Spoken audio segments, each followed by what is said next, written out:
Assalamualaikum, kembali lagi bersama Ustazah. Kita lanjutkan pembelajaran kita ya. Sebelum belajar, Ustazah ingatkan kembali kita baca doanya dulu supaya ilmu yang kalian dapat bisa bermanfaat untuk kalian juga yang lainnya. Nah, kita akan belajar tetap memakai buku Bupena ini ya. Hari ini kita akan belajar tentang perkembangbiakan tumbuhan secara generatif. Salah satu dari ciri makhluk hidup itu selain bernafas kan, lalu ada bergerak. Nah, salah satu cirinya adalah berkembang biak. Nah, berkembang biak itu berarti menghasilkan keturunan. Nah, tidak cuma di hewan, tidak cuma di manusia, tetapi juga tumbuhan dapat berkembang biak.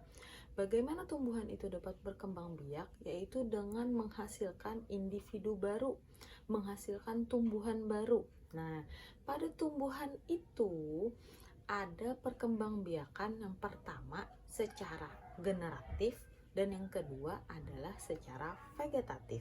Yang kita bahas hari ini adalah perkembangbiakan tumbuhan secara generatif dulu ya.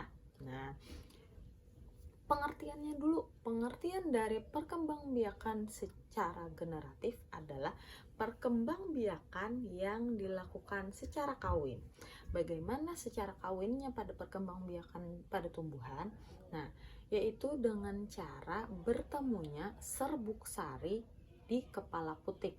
Harus diingat lagi ya, benang sari itu adalah alat kelamin jantan.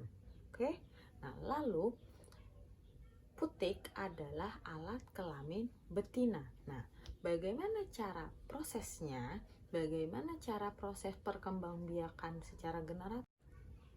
Yuk kita lihat dulu proses perkembangbiakan secara generatif ya. Lihat dulu gambarnya.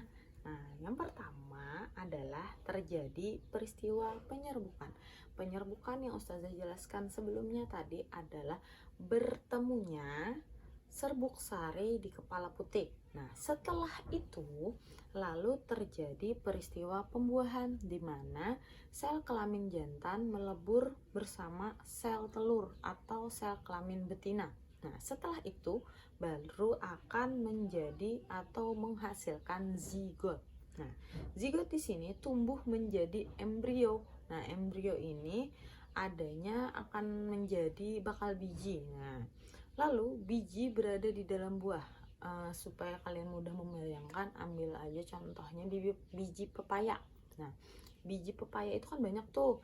Nah, bijinya ada di dalam buah kan. Nah, itu hasil dari embrio yang menjadi biji.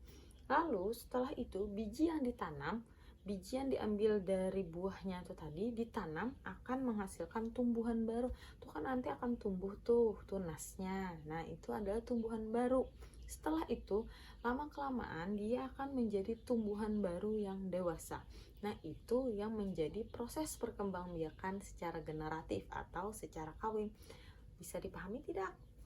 Semoga bisa dipahami ya.